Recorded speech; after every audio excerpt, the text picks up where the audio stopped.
to the Life and Listings podcast. I have Andrew with Open to Close here. Hey, Andrew, thanks for coming in. Yeah, thanks for having me. I appreciate it.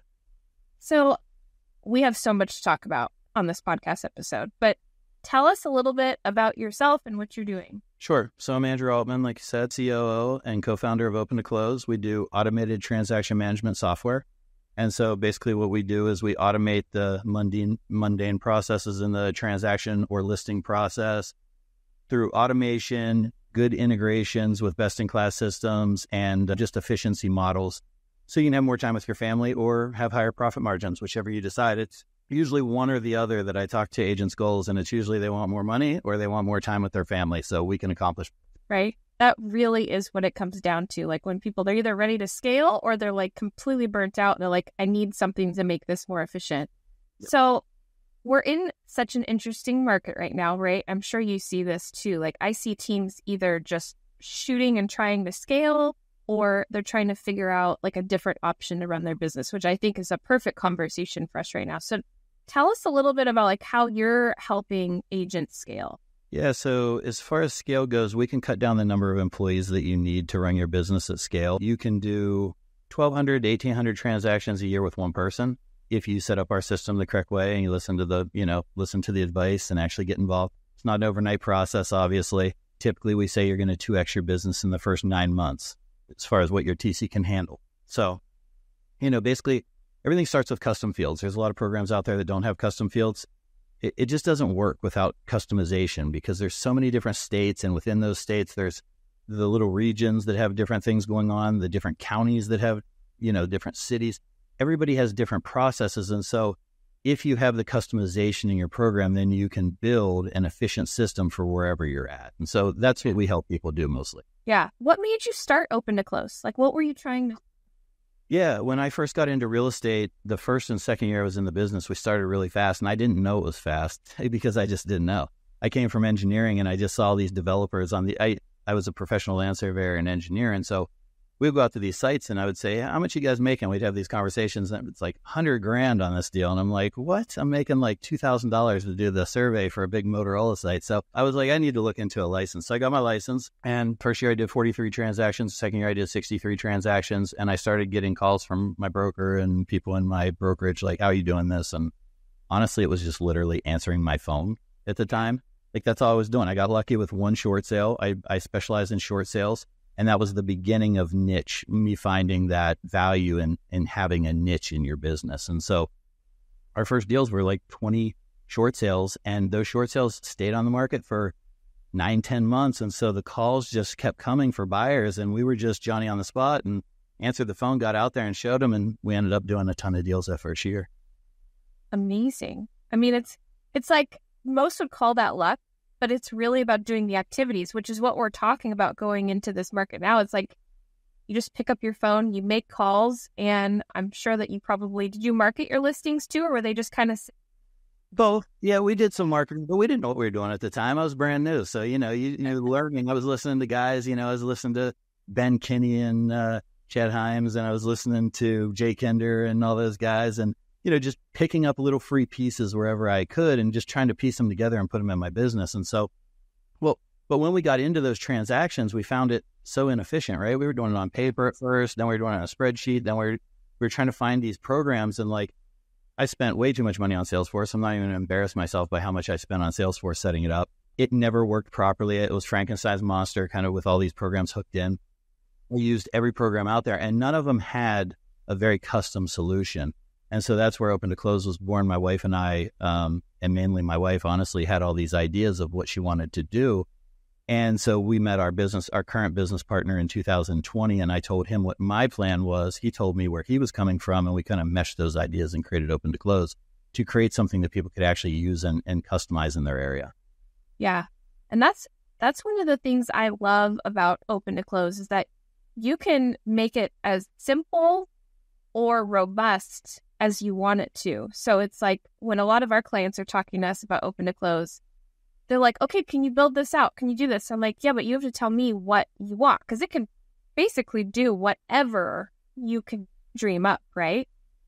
I mean, you've made some serious steps and improvements into Open to Close over the last couple of years. where is it going? Let me actually step back to your last point, because that's a really good one. When you said it could be as simple as difficult as you want it to be, or as involved or scalable, a lot of people get stars in their eyes because they see all these features and they get feature blindness almost. You know, they're like, oh, I want smart blocks. I want all these things that are going to save tons of time. But if you don't get that foundation in there correctly, the way you're running it now, and get used to the system, it's hard to become successful, right? It's just like you got to crawl before you walk, and leaning on us to do that. So I just wanted to mention that. I'm sorry, I forgot your question, because I heard that and I'm like, I need to point this out. You're fine. I love that, because I feel like we coach that and we operate based on that all the time. Like, people are like, well, I saw this webinar that this person did this and they did all this. I'm like, wait a second. Let's just start with what you have that has been working, and then build on top of it so you're not overwhelmed. Because that is what I see a lot with Open to Close, is that they're like, well, I saw this thing and there's this thing, and I saw this other thing and I want this other thing. I'm like, wait a second. Do you have just the basics of how you run a transaction? The task lists, maybe we add on some like shiny object things where they just stuff that they haven't been doing, right? We all do that as agents, where after every closing, you really want these 5 things to happen to your client. Send out a gift, ask for a review, all those stuff that seems kind of basic but gets dropped. We can add those on and then start adding some of the fancier things if you want to. I love that. But to go back to my question, what's the future for Open to Close? Like, what are you working on that you're super... A lot of AI, a lot of machine learning types. We have OCR coming out that's going to scan all your documents and put them in the right fields for you, so you don't have to do so many intake forms and things like that in the future. We have some things that probably won't get into yet, just because they're an ongoing project, and I don't want to leave the buzz there. But yeah, really cool ways to change the way you're doing a transaction. Like, we're totally trying to change the way a transaction is done and make it more efficient for you, and also make it part of the TC's daily life. So like, when they're sitting at their desk, they can talk to things and have it happen, or they can, without going into too much detail, like get things from people without them having to do it themselves. Like, the system knows, our system's smart enough to know what's happening in the transaction because you've set up these parameters beforehand. And so a lot of things will be automated. And when I say automated, people get scared, right? They're always like, oh, automated email, it's going to sound like a robot. No, we use like smart blocks and things like that. So it actually looks more custom. It looks like you've spent a lot of time on these emails. Looks like you spent a lot of time on the communication that we have coming out in the future, so that they would never know. And even if they did, they wouldn't care, because there's so much value. And so that's the key, right? Is providing that 5-star level service and providing so much value that the client doesn't care how you're getting it done. They just know that it's getting done, it's efficient, you're communicating with them, and they're having a great experience at the end of the day. Mm-hmm.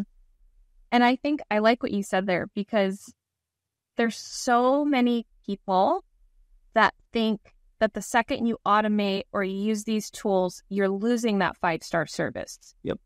Where that can be the case if you do it wrong, but more often than not, you're adding on to the experience because things aren't getting dropped. You know what the system looks like. You know what's going to happen. Thoughtful automation is what I call it. And with the team is like, hey, when they want to automate something, think through the process. Put yourself in the client's shoes, put yourself in the agent's shoes. How are they going to feel about this? Or ask them. You know, you have people that you can trust and ask, but like, ask them how this experience is going to be to them. One of the big upgrades coming is the mobile app, and our mobile app is, you're going to be able to do 80 to 90% of what you can do actually in the platform.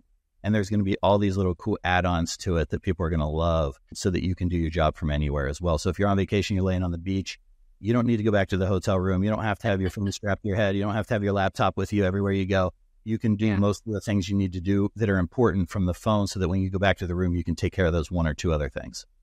We've all been there, right? Like, you're either on your phone trying to do something with your transaction, or you're like, I know I've had my like laptop on the boat before, like trying to get like offers acceptance. Like, that's the worst. That's going to be great. Let's talk about just the way the market is. And can you provide any tips to agents to be successful and continue growing their business? Yeah, I kind of mentioned this at the beginning, but niche, I'll actually circle back to that. The first thing I think that's key to everybody, and I think I just talked about this with someone recently, is know what you want out of life. Your goals don't have to be the same as everyone on Facebook. Doesn't have to be the same as everyone in your coaching group. Like, everybody's different. Everyone wants to get something different out of life. If you're happy with $100,000 a year and having 30 extra hours a week with your family versus someone that wants $500,000 a year and they don't mind working 60 hours a week. It's not right or wrong, right? I think a lot of people get in this black and white world where they think I have to be like this guy because he's quote unquote successful. Meanwhile, you don't know he's getting a divorce right now and his kids hate him and whatever else, like you just don't know what's happening in people's lives and people live this Facebook, Instagram life. And you really need to just kind of dig deep and what do I want out of life? And then set up a plan for that. And then from there, work smarter, not harder, right? Use technology where it's appropriate. And then my big thing, and you'll hear me talk about this everywhere I go because I just think it doesn't get out there enough. Everything is leads or sexy. Go establish some freaking relationships, guys. I mean, like, go to an attorney's office, like a probate attorney, a divorce attorney, an accountant. Those are people that can get you 50 deals a year, not one. Like, focus on the people that can one to many, like you establish a great relationship with your attorney. Listen, the lead generation for that is really cool. It's go golf with them every week. Like, I'm sure a lot of people would rather golf than call leads all day, right? This guy can give you 50 leads. Become the go-to for attorneys in your town. And then if you are going to pay for leads, though, call them, please. Text them, please. Don't waste your systems. Like, if you're using a system, use it. Like, I was only using probably 20% of FUB. I was probably only using about 30% of Ylopo when I was using it. And we still use it on our team. But now we use much more of it because we dug deep and we realized we didn't need these 7 other systems because we could get really good with open to close, FUB, Ylopo, some of the call actions, some of the other systems I use. Go deep those. Don't just get surface level on your softwares.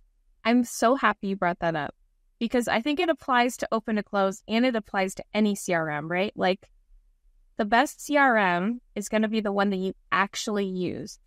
So I don't know how many people I have when they'll come on to stats. They have a Follow Boss account or they have some sort of account and I go in there and I'm like, your email's not connected.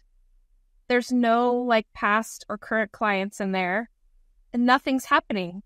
And I'm like, how are you doing business? Yeah, Hans, Smart Lists. I mean, there's so many resources out there to streamline your business and people just aren't digging in. And listen, if you don't want to do it, like I know everyone says you have to get in and do everything in your business. And I agree with that to a certain extent, but there are really good contractors out there that can help you. You're going to have to put in some effort, right? But you don't have to put in 100% of the effort. You could put in 20%, have a really good teacher or contractor that comes in like you, or, some other people that I know, they can come in and help you with certain things. Like, I hate calling leads. That's why I love relationships because they bring me so many deals every year without me having to work for it necessarily. But having these people, these trusted people that you can hire for a very small amount in comparison to the value you're getting. I mean, I'd rather do that all day long. There's that too. Where do you think you named a bunch of systems that you use, but like, where would you, if you're, let's say, an individual agent or you're a small team, like what tech or what system would you say to dig into? None. Google. When you're a single agent and you don't have any money coming in, if we want to go that far back, literally you can put your people in a spreadsheet temporarily. Now, if you have some funds set aside, if you're going to start a business, hopefully you have some funds set aside for it and you can go ahead and splurge for like a follow-up boss, right? It's only $69 a month for their base package, even though I definitely recommend you get that calling package because that's enormous to have all those recorded calls, right? But you can literally use a spreadsheet, Google products, Microsoft products, whatever you're into, and you can get by with your first couple of deals. You just really need to line out the systems, right? The systems are more important than the software at the beginning. Then once you, and still, even now, it's still more important for your systems, but the software enhances those systems as you get bigger, as you get more money. Going even back to the Red Book, right? It's like lead with profit. That's kind of my thinking is like, you may take a chance here or there, but when you have the money, then you upgrade. If you want to take a chance, you need to look at the ROI and make sure that ROI is at least 80%. You have an 80% chance of reaching that ROI before you go and splurge a ton of money. And that's a great tip because I do find like when I have teams that come to me and they're like, hey, we want to start with open to close. Let's build it out. And I'm like, hey, do you have any task lists? No. Do you have any email templates? No, I do not. And like, that is a million times harder for me to help with any of it. But if they started with something like that, a spreadsheet of their client or a spreadsheet with their task list or email templates saved in their Gmail account, that is 1,000 times easier for me to start with something than start with nothing. So I think that's a great tip for anybody at any level. So one thing we'll talk about probably later is a trial, doing a trial of systems and making sure those trials are long enough for you actually to assess the program. Don't ever feel pressured, right? If you need more time, just ask. We're people on the other side of the software. There are people there, and we are flexible, right? Like if you need an extra, we don't have a time period on our trial. You can do it for as long as you want. It's 16 transactions, and that way you can be running one system while you're running open to close and make sure it's a good fit for you. We figured that was like the fair thing to do, and we always want to be kind of fair, come from it, because I went through so many softwares where I had a 14-day trial. 14 days is not long enough to figure out if you like a software or not, and I don't want to pay for two systems at a time. And so, taking the time to analyze these systems, make sure you're going to get the ROI, make sure it's a good fit for you. Those are all the things that you really need to look into before you go just headlong into something and then realize, because I did it with CRMs. I changed CRMs like 3 or 4 times. It's painful. Your sales go down. Like, avoid it at all costs. Just because something has one more feature, do not switch CRMs. Like, go get that feature in another program until you really realize that it's going to make that much impact in your business. Really think about it. I mean, I think so many of us go to these conferences and get credit card happy and just sign up for a couple different things. I mean, I know when we were at FubCon a couple of months ago, I actually had one of my best friends, but also clients with me, and she's walking around from booth to booth, and I'm like, no, that's not, no, quit, don't sign up for a trial, don't sign up for a call, just chill out. We already have that here, whatever. So don't be offended.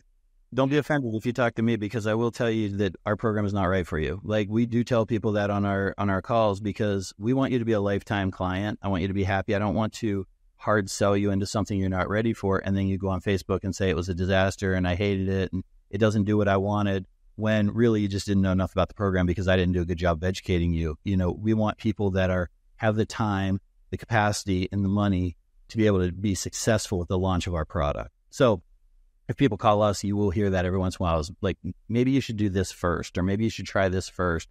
And then when you get to this plateau or level, then come back and talk to us and we'll work with you on, when it's the right time. I mean, that's great. I love to hear that, because I think that happens a lot. That happens a lot with people in real estate on any level. They sign up for things and don't use it, or they sign up for things and pay for a year-long thing and then never actually get to it, or it was not even the right choice in the beginning. So I love that. So tell us about the free trial that Open to Close had. Yeah, so it's 16 transactions. Yes, 16 transactions, and that way you can come on and do a couple of test transactions and not pay for it. So not until you hit that 16th transaction does your card get hit. So what you can do is, let's say you're using, Acme Transaction Company, right? And you have your system built in there. You can come to Open to Close. And one thing I did want to mention that you mentioned about task lists and things like that. We have over 200 email templates. I think we have 100 task lists. We have all kinds of stuff in our pre-built account that comes with it. And so all that stuff is in there, and then you can tweak it the way you want to and work with our implementation team on how it fits with your state or your county or your city. Yeah. But you come on, you run them side by side, one transaction and Open to Close, right? One. And then you run it side by side with what you're doing in another system, so it's not taking that much extra time. Find all those pain points, right? Well, this is different in this system. This is different. I don't like this. I like this, whatever. You come to us, we work through all those pain points. Then you do one more transaction. We work through them again until you have very little or no pain points. Then we launch you. Then you hit the 16 transaction. But we don't, listen, I paid for way too much stuff in my day. My wife will tell you I was a crazy maniac with the credit card back in the day, just trying everything. And we don't want people to have to go through that, because it's just not, it's business, right? I guess it's fair, but we view it as not fair, right? We want you to have ample time to analyze the product, and that's why we went with the trial that we. And I'll drop that in the show notes for everyone that wants to kind of check that out. Great platform. We use it for our TC business, and a bunch of our clients use it as well. It's definitely robust and can do whatever you can dream up, which most of our realtors are visionaries, so they dream up some crazy stuff. Well, Andrew, thanks so much for coming on the podcast. This was great. I love just talking about just scaling and different options for clients. If anyone wants to get in touch with you, where's the best place for them to reach? Yeah, you can always email me at Andrew@OpenToClose. I'm not great with email. I'll admit it right now. So if you don't get a response in 3 or 4 days, it's just because that's the way I am. If you want to get a hold of me quick, you email help@OpenToClose. That's our support team, and they will ping me and make me call you back. And so help at Open to Close is usually the best place to get a hold of me. But Andrew at Open to Close is my personal, if you have personal stuff you want to talk about or strategy that you don't want to share with a bunch of people.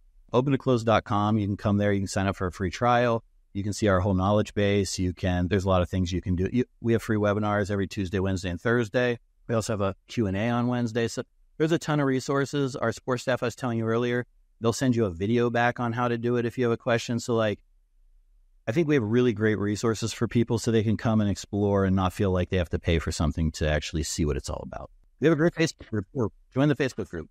Yep, they do. Yeah, it's great. You can either search or you can post questions, and there's either your staff comes on and will answer questions, or other users too, which is always really helpful. A lot of fun strategy stuff coming on the Facebook page this year too. Awesome. Well, thanks, Andrew. Thanks for joining us, and have a great rest of your day. Thank you so much. Bye.